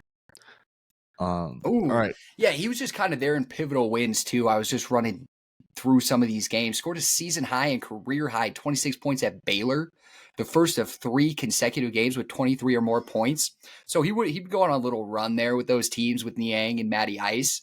And then he was a pivotal player when ISU defeated Oklahoma, probably that Buddy Hield team, for the school's second ever win against number 1 team. Just big for the program. Abdel Yeah, Nader. interesting career too. I'm seeing, I didn't know he transferred from Northern Illinois, so that's cool to see. That was like the transfer era of Iowa State. Yeah. All right, number 8, I have Austin Rivers, Doc Rivers' son. I wanted to show you this picture of him because I think this might have been like the swaggiest era for Duke. These uniforms, that shooting sleeve, they just had something like elite about them. This was like the prime of like Nike Elite socks. He had a huge game winner over Tyler Zeller in North Carolina at Chapel Hill. Nice. Yeah, he was a fun player to watch. One of the craziest hoop mixtapes of all time. Like also one of the first people that I saw that kind of like John Wall, where like his eccentricism on the court, a series of crossovers, the step back jump shots, the mid range, kind of inefficient style of play actually translated to college basketball from his senior year of high school to his freshman year of college hoops. And yeah, he was just really fun to watch. I loved Austin Rivers. Dog. Austin Rivers, what a shout out to Doc Rivers. He looked like an absolute copy paste clone of the Yeah, boy. he did look like young Doc. All right, number 7, who do you have? I think this might be my favorite player on your list, other than your number 1. Which just surprises me. I mean, is he still balling out in the league? I'm seeing he's on the Pelicans right now as a guard, but he can't be doing too much. I think Isaiah Brockington is on their G League roster right now, Is but that what it technically is? their Okay. real life roster is a G League roster because everybody is hurt, so he might be getting some PT right now. I'll check in. He has not played yet this year. Okay. Yeah, Isaiah Brockington, number 7. I think he was, I may be wrong, but I think it went Mariel Shayak into Isaiah Brockington, kind of in that prom era. This is when we were getting a lot of guys that I liked, but still just no success, not really any success going on at all. So just another bright light during the dark times of a guy who could go out and get it. And then he'd go to the league and you'd be like, dude, see, it'd just be validation for a struggling team to be like, we have the talent here. We have some ballers. And so we'll wear that as, we'll take that as, proudly on our chest. But yeah, ultimately didn't amount to anything. But hey, got drafted there. So I guess Prom did something right. He was a guy that He's a G performed League under the guy. Hilton lights really well. The reason I liked him A so good much way is to I put saw it. him just absolutely torch Iowa. He went 11 of 14 from the field against Iowa and 3 of 5 from 3, 29 points, 10 rebounds. Oh, Get this. Out of his 10 highest scoring games that season, how many of them do you think were at Hilton? 10. 9 out of 10. 9 out of 10 of his highest scoring games were at Hilton, which is just hysterical. So a guy that really loved playing at home, not so much on the road, had some clunkers against teams like at Baylor, at West Virginia, at Texas. But yeah, I loved Brockington. Explosive athlete, mid-range killer. Loved watching him average 16.9 points for us. But look at this team he was on. I'll try to throw out names that you would maybe know. Solomon Young. Yep. Wasn't ever really all he was hyped up to be. Rasir Bolton transferred to Zaga. Jalen Coleman Lands was on that team, went to Kansas, and that's kind of it. It was a really gross team. Can't even bring up Xavier Foster, dismissed during that season for unfortunate reasons. Hope you're paying for those sins, Xavier Foster. And that's about it. Just real gross team that he was on. So it's kind of obvious why I put him up at number 7. Not a lot going on, except for that guy. Yeah, and sometimes those are the guys that get you through a season. It's like, at least I get to watch Isaiah Brockington play tonight. Exactly. Number 7 for me is Paulo Banchero. Just a man amongst boys. 6'10", 250 pounds is what he was listed as. An 18-year-old boy. Like, that's insane to be 6'10", 250. My hot take is that if he isn't the best NBA prospect that Duke has ever produced, then he's second. It's either him or Tatum. And I think that his ceiling might be higher than Tatum's. Like finals MVP caliber player. I think he's elite. He's tore his oblique earlier this year, so he's been sidelined. When's he coming back? Season. I would say him probably in fantasy are wondering. Middle of January, somewhere around there. If you're open to trading him and you need some wins in the next couple of weeks, then my ears are open. But yeah, I mean, he was another one of those guys that just the transition from, high school to Duke was seamless. He was immediately the most physically gifted player on the court, and then just as fundamentally talented as anybody else in the country. Loved P5, always will. That's my guy for life. All right, number 6 for you. I think the only current player that's on here. The only current player, which I'm a little shocked. Okay, I kind of thought I had another dude on here that we talked about, but we talk about him enough.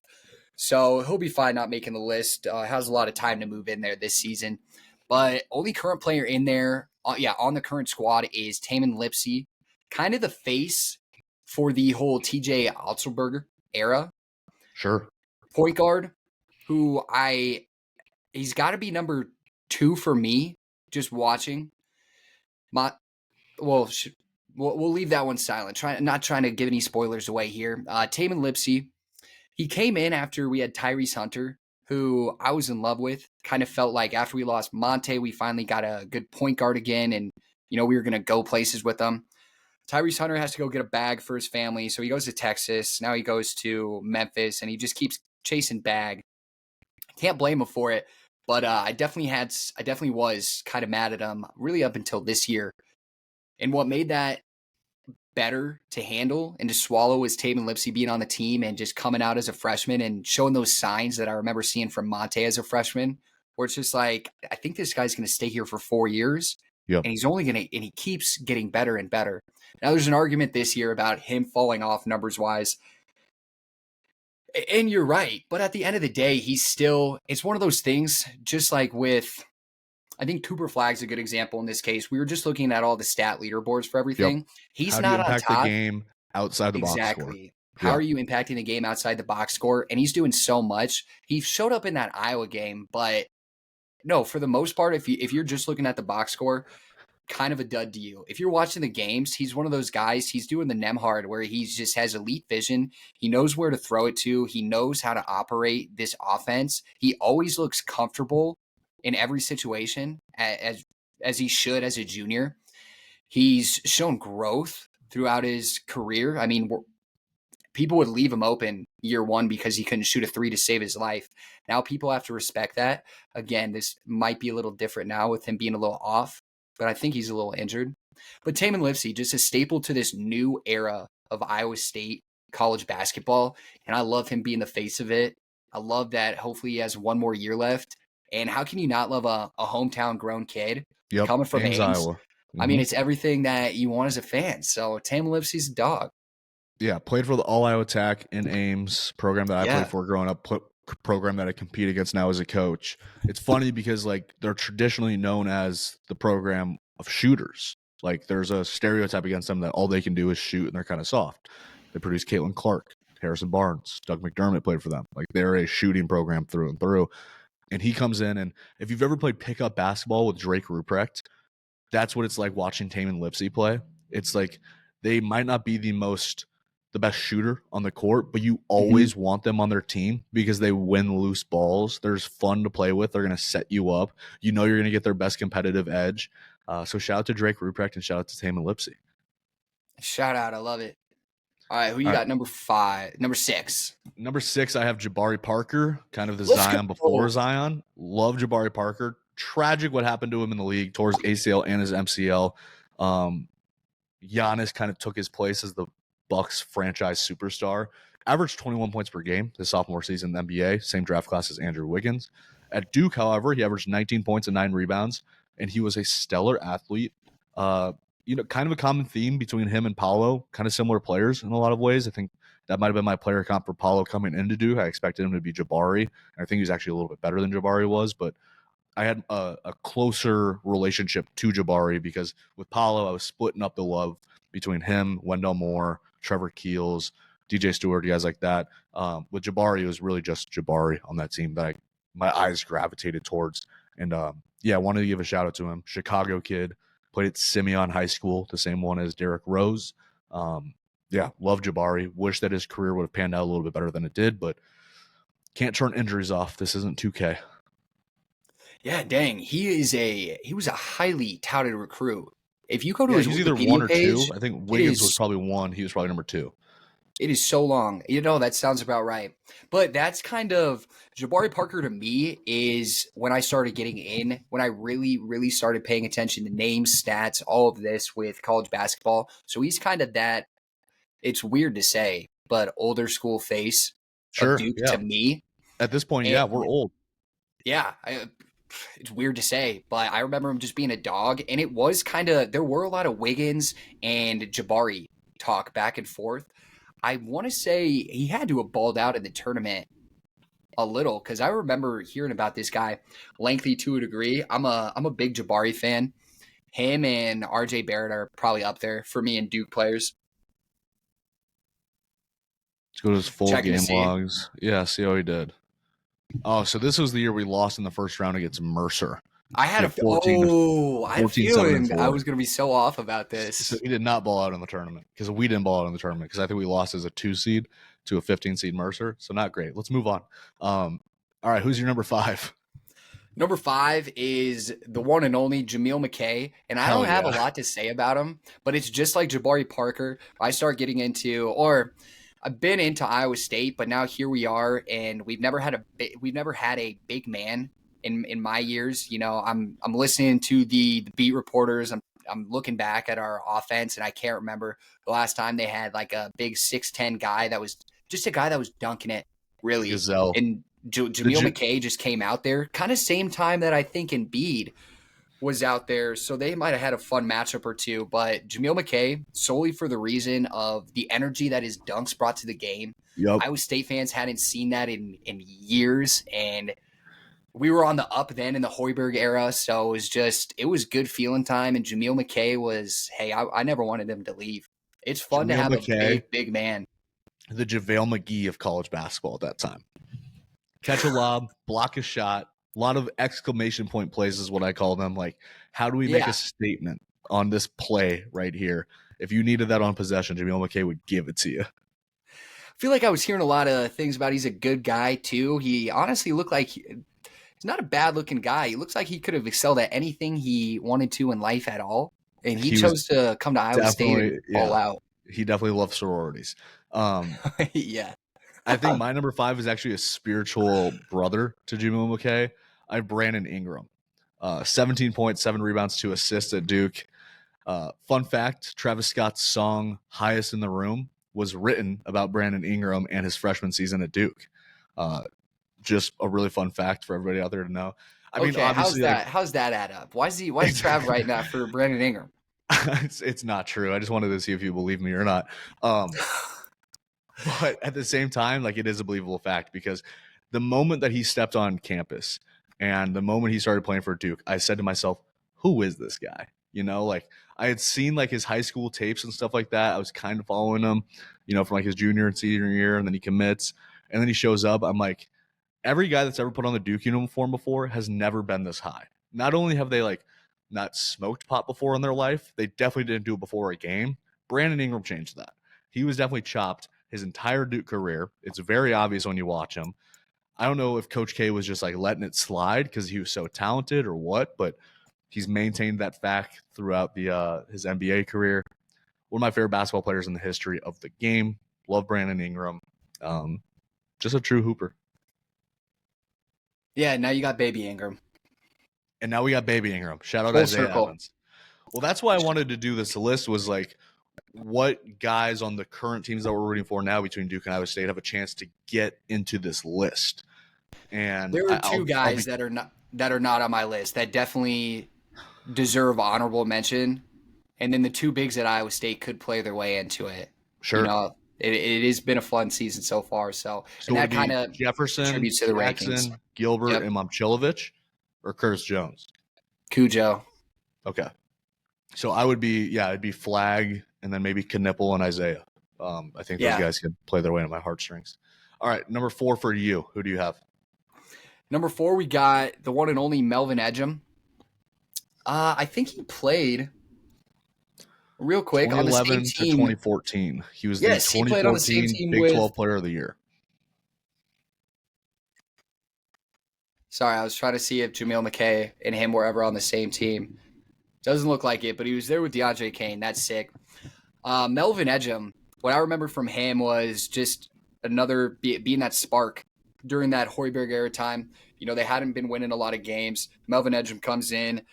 He'd be a bucket here and there. I'm pretty sure he scored over 30 points at one point in one of the games, if not like 28. And that's just unheard of in Iowa State history. So that was fun. It's fun that he's there during the Fred Hoiberg era. How about 48 fucking points? That's what it was. 18 rebounds against TCU, Yes. February 8th.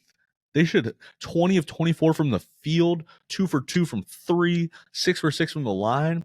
You will rarely ever have a perfect basketball game. That's as close as you can get right there. That's insane. 48 and 18. So right there, you have a game like that. I think you're making the list, especially because that wasn't just an off game. I mean, the man was our offense when we needed it at times. He was Big 12 Player of the Year in 2014. That's wild. And then what I loved is we were in school at this time, and as much as this guy balled and as good as this guy was at the time for Iowa State, they would always just bring up how he was first team academic All-American too. And I just really loved that they were always pushing they were just, it's more than basketball kind of thing with ESPN, where they're always pushing. You would never guess he's first team All-American academic. They say it right after he scores 48 points. Hey, that was cool, but hey, he's also first team. He's got it in the books too. Good for him. Yeah, didn't do anything after that. Just played overseas, but you got to love it. All right. At number 4, I have another all-timer. He's the reason I started liking basketball, loving basketball, and he's the reason I became a Duke fan. JJ Redick, current head coach of Los Angeles Lakers. He averaged 27 points per game his senior year.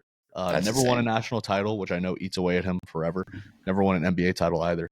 I didn't get to watch him a lot. All I ever got to see was really, Sports Center highlights. I was in 3rd or 4th grade when he was really popping onto the scene. But he and LeBron are the 2 reasons that I started to love basketball. And, LeBron's still playing, which is insane. He's still my favorite player ever. And JJ's still one of my 4 favorite college players ever. So shout out to JJ. Just like, I think the coolest thing about him is 6'4", white as hell, not a superb athlete, just put the work in. Like, that's all it was. Like, he just outworked all of his, because that's what shooting is. It's reps. Like, the reason Steph is the greatest shooter of all time is he's been shooting a basketball since the day he was born, because his dad was in the NBA, and he was taught by a great shooter. JJ didn't have family in the NBA. He just came to Duke, worked his ass off, scored a lot of points. 27 points per game in a season is insane, especially in 2006 when people weren't scoring half as much as they are today. That's an exaggeration, but yeah, love JJ. Absolute baller. Yeah, I love that kind of viral video that went around with Dalton Connect coming up to him before the game and just asking kind of what's your pregame shooting routine, and JJ just kind of give him a quick like, oh yeah, I'll get you through it. Yeah, it's easy. But what he's I don't know this NBA drama going on right now. I don't want to get too into it, but is there something going on with JJ and LeBron? I mean, I think LeBron just took a little bit of time off during like NBA Cup week. He's back. The Lakers aren't that great right now. I think that's really all it is, but they'll be fine. They're 2 grown men. They'll figure it out. No, I believe it. JJ Redick, you gotta love a cold white boy. All right, so that's the other thing. Talked a lot of shit, especially for a white dude. I think in a more compelling fashion than the Grayson Allens of the world. There's a reason Grayson isn't on my list. I think he was a little bit dirty. Or like a Filipowski or something like that. But JJ's my guy. All right, we are now in the top 3 of our favorite Duke and Iowa State basketball players in our lifetimes. Who's your number 3? My number 3 is, at the time, I think one of the bigger recruits, which is wild to say, for Iowa State. I think he came out of Wisconsin. And it's the boy. I'm a sucker for a good nickname, and Matty Ice is as cold as it gets in my book. Just another white guy. Not really on the same page as JJ Redick by any means, but god damn, he was putting it in there like I had never seen as an Iowa State fan. He seemed like that. He was just he would stay on the 3 line, and that's all he was there for. Just shoot the 3, Matty Ice. And he made enough to go down in the legends in my book. He was there on those teams with Niang and Monte, just kind of leading the charge. He was also a bucket getter too, but I mostly remember him for just having ice in his veins when we needed him, shooting those threes and making them. and just being a cold, cold white boy. So when you play like that, it's pretty hard not to give love. I mean, you were talking about the swaggy era for Duke. That's kind of the swaggy era for Iowa State in my head. They're just running around just smooth with it. And this was like before the 3-point revolution. I'd be curious to see how many threes he would take in a game now, right? Like he was taking 6 threes per game back then. This is 2016-17, so kind of like the hype or the heights of the Golden State era where that was really a focus for the Warriors, was shooting more threes than their opponent. Now you have teams that are like the Celtics taking literally 50 threes a game, which is just insane. Almost more threes than twos. I'd be curious to see like how he would perform now, because I think that he would shoot even more threes, average more points. Like I think he'd probably take 10 threes per game, something like that. I think he literally doubles those numbers. And then you get, he was making 2.5 out of 6. So you get him up to, 5 threes a game, something like that. Like stud. Loved watching him play. And not just a standstill shooter either. Like he could come off with screens, they could draw sets for him, and he can catch and move and shoot. So a movement shooter that really opens up the offense's oxygen. Yeah, probably another guy that really loved the sororities. I just pulled up an article Sororities that definitely from loved him. 2016. Yeah. Pulled up an article from 2016 of some Iowa State fan just writing about how he might be their favorite player in history. So that just kind of sums up the madness that was around him at this time. Him just being a fun guy. He Sounds had some moderately antics. racist, but yeah, that's pretty cool. Wait, was it? Yeah, a little bit. Like an Iowa State fan saying that's their favorite player ever. I mean, he averaged 12 points per game. It's not like he was averaging, what these other two guys are averaging above him. No, I don't think it was racist at all. I think it just goes to the hype that was around him. It's like the Robert Jones from last year, and Yeah. I can't really, maybe the Keyshawn Gilbert this year, but that's different. Just the guy that brings that, when that guy's in, the fans get going because they just want to see him excel, even if he's not the best player.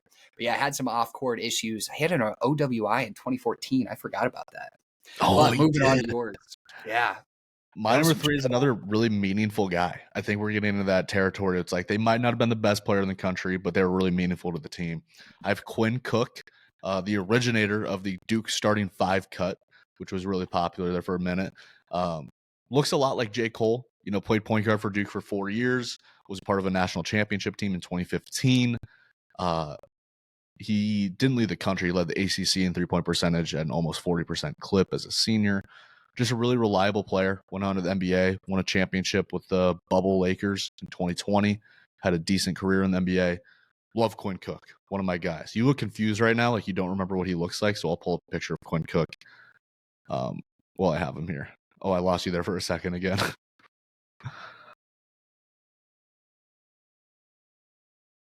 You're still muted. I can't hear you. Oh, sorry. No, no Quinn Cook. Kind of a Quinn Cook fan. Not the biggest at all, though. On Duke, I was still looking at Matty Ice highlights. Here's Just the Duke reading starting the 5 cut stats. right here. Really popular. Shout out Rashid Yeah, I Sewell remember right Quinn here. Cook. And Rodney Hood and Jabari Parker. Good picture right there. All right. This Who is your number solid pick. 2? See, now we're getting into new territory. This and number 1, hands down, favorite Iowa State players, just represented an era. I got to go Georges Niang. Geez, that's always a mouthful. As number 1, changed the program of Iowa State history, and that's not even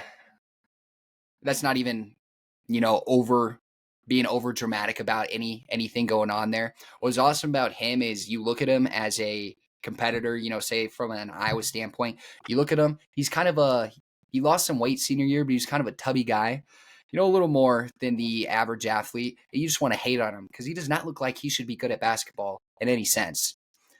But he balled out for Iowa State, took us to the championship, took us to the March Madness, Jesus. And I still stand by this, that if Georges Niang didn't break his leg, I'm pretty sure he fractured it after the first game in the NCAA tournament, they go on to play UConn either in the round of 32 or Sweet 16. And we just get absolutely pummeled as that UConn team goes on to win the national championship game. I stand by that, with Niang in the lineup, they would have had to completely play a different game against us. And Iowa State maybe comes out winning that game. So That's definitely a poor loser talk standpoint to have, I think, but I don't think there's no validity to it. I stand by Niang in the lineup. UConn would have had to guard differently. Niang could have been the difference maker. But just an absolute legend in Iowa State lore. I mean, talk about a guy that hypes the crowd up, brings the energy. He was there in that prime Hoiberg era and kind of signified the end of it as well. So just fan favorite all around. 20 points per game his senior year. One of the craftier scorers in college basketball history. Like you said, Tubby is a great word. Crafty goes hand in hand with Tubby. Had to be creative in the way that he scored it. Shot 55% from the field, 40% from three, 80% from the line. Would get you 6 rebounds, 3 assists. All-American, like across the board. Just one of those guys that, he should have a statue outside of Hilton. He should change the program for the better. He gave a super emotional speech when he was leaving. Never forget, tears in his eyes, just saying, always be a Cyclone. Super corny, super cheesy, but when you're a fan, that stuff gets you fired up, and that's the stuff that sticks with me. And you know what? An 8-year vet in the pros, playing with Cleveland right now, who is on a historic rate of wins. I think they're like 22-5 or something like that. Like, he's been awesome for them off the bench. All right, my number 2, I have another guy that was kind of on the tubbier side. The last of a dying breed. Your favorite post player's favorite post player, Jahlil Okafor. He led the country in field goal percentage at 66%. He was not a Jameell McKay kind of player that was catching lobs and dunking. He wasn't DeAndre Jordan that was boosting his field goal percentage by only taking dunks and layups. This was a guy that was taking challenge shots at the rim purely based off of his post finesse. He was Al Jefferson in a Duke uniform. I love Jahlil Okafor so deeply. I credit half of my footwork in my game to Jahlil Okafor, just watching it. If you're ever in kind of a rut as a post player, go watch some Jahlil Okafor highlights and just practice them. And I promise you'll average 6 to 8 more points per game. I have a big guy on my team right now, a tier, and we're going to start working on some more post moves because he's really talented as like a guard on the perimeter right now, just by being way larger than everybody that we play against, or most people that we play against. I'm going to show him Jahlil Okafor tape. He's going to watch Jahlil Okafor tape, and that's how he's going to learn how to get a post bag, because that guy was 1 of 1 on the block. And if he got 1-on-1 on the block, it was a wrap. And he was the best player on a national championship team. Shout out Big Ja. That's my guy forever. Yeah, I was a Jahlil Okafor fan. Just a big animal, honestly, at the end of the day. 66% from the field goal is crazy. Makes 2 out of every 3 shots. And they were not like, I can't reiterate that enough. It wasn't layups and dunks that were just, gifted to him by his point guard. Like, he was going and getting them himself, whether it was off a pass from Tyus Jones, Grayson Allen, or Justice Winslow, or Quinn Cook. He was getting the ball down low and feasting from there. So that's my guy. All right, our number 1. I can't wait for your number 1. My number 1, you could probably guess if you're an Iowa State fan or know anything about Iowa State at all. And that's Monte Morris. Probably the most successful Iowa State player to the NBA. Dude was a different breed since day one coming into it. You think? Yeah, Halliburton was All-NBA third team. Monte has maybe had like one of the longer, more successful careers. I guess that's what I would say is better. But I see what you're saying. I see. Yeah. Did Monte win a ring though on the Nuggets? No, he was not a part of the championship team. He was off that team? Yeah. Dang. Well, he was a part of it. He attributed to the culture. But I mean, you name an Iowa State record, he probably broke it. He broke the NCAA record with the 4.65 assisted turnover ratio. That's all they talked about when he had the ball that year. He is up there with Matty Ice for, I believe, the most winning player in Iowa State school history. Played like 19 games in the 9 games in the NCAA tournament. Won 5. You know what I'm saying? Yeah. He's a legend in the Iowa State lore. I mean, the accolades go on. You name an award, he was up for it. And he's like what turned me on to point guards are cool as fuck. Point guards have all the swag in the world. At one point, I don't know if this is a positive This might be on the downside of the career. He started dating Amber Rose. That was a wild time in Iowa State That history. was awesome. No, I don't know if it was. Yeah, no, I love that. It was Date like Amber it Rose, was dude. If you have a years chance to date after Amber Rose, you go date Kanye. Amber Rose. Years after Kanye, years after Wiz Khalifa, she had been in the limelight, and he's like, you know what? It's time for a little bit of Monte. Yeah, she was bald. I mean, just a guy that we talk about it now, how much we love. We love. Just ad-libbing she was bald. Yeah, man. I mean, assist to turnover ratio out the ass. Like, he was so fun to watch, controlled the offense. He was Hoiberg on the floor. A kid from like Oh, Flint, like that. Michigan that just came out the gutter and just Was. played point guard. Handsome, like a genuinely charismatic and just beautiful young man. And I love, like, sometimes you just watch guys and it's like, yeah, the basketball belongs in their hand. Like, they have a feel for the basketball. Like, it just the meeting between the leather and their fingertips and palms is just a match made in heaven. And that's what Monte was. Like, I was enamored by him. He's easily my favorite Iowa State basketball player ever, too. Dog. All right, number one for Duke. I can't wait to hear it. I'm not sure if it's a shocker or not. I feel like we've talked about it before. It's Jon Scheyer. Oh, of course. And this actually has nothing to do with his coaching career whatsoever. Kid from Chicago, Illinois, led the country in minutes played, 37 minutes per game. Also led the country both 3-point and field goal percentage. A lot of the things that I said about JJ Redick, you can attribute to Jon Scheyer. I think John might have been maybe a little bit more athletic than JJ. He was sneaky athletic. But he won 17 of his 18 final games as a Blue Devil, including 2 wins over North Carolina and a national championship against Butler when Gordon Hayward missed the half-court heave. Scheyer was like my platonic ideal of what a basketball player should be. 6'5" combo guard, could play the point or the shooting guard. Shot the shit out of the ball, handled it really well, was selfless, wasn't the most athletic player in the world, but was always in the right position defensively. A lot of teaching tape that you can show young guards, be like, hey, just play like Jon Scheyer, and that would be a coach's dream. An extension of Coach K on the floor, and obviously became the head coach of Duke eventually. But he's been my favorite college basketball player forever. Again, Yeah, it just seems like a winner. That last note you have won 17 of his last games as a Blue Devil.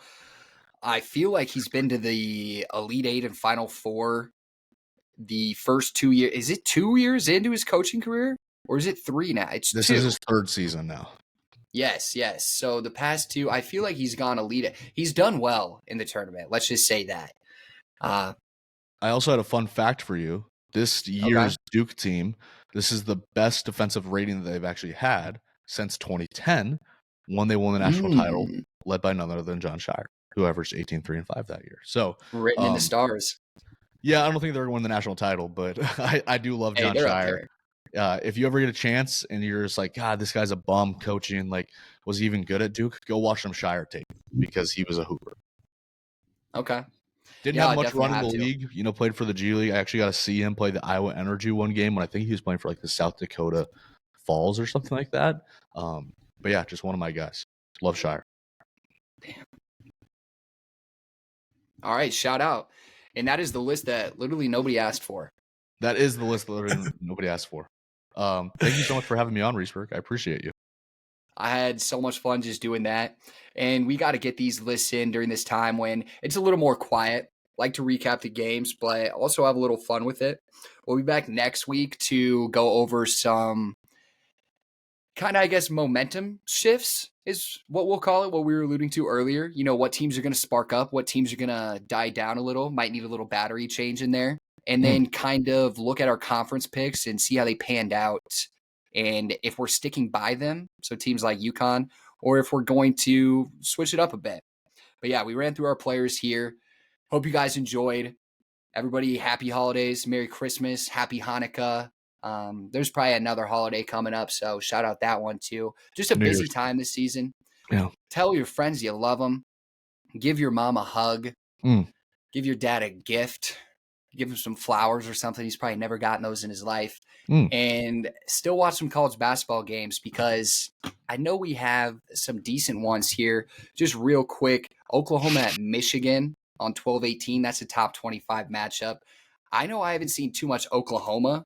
Michigan runs an interesting offense. where they have 2 7-footers. Yep. Danny Danny Wolf can Wolf. handle it really well, and they play off each other. It's actually really fun to watch and really confusing to see why they don't just absolutely dominate anything inside the post. But that's just a conversation on the evolution of the game. Then we got Dayton versus Cincinnati in a crosstown shootout, 12-20. That's a top 25 matchup. And Mississippi State versus Memphis. Memphis is ranked. Mississippi State is fringe. Okay. Finally, UCLA versus UNC. I don't know where I'm at on UNC yet. This UCLA team doesn't excite me too much, but I think that's just because last year's team's still leaving a bad taste in the mouth. So catch those games, catch that basketball. And again, happy holidays. Love you. Peace. I'm loving the pop off.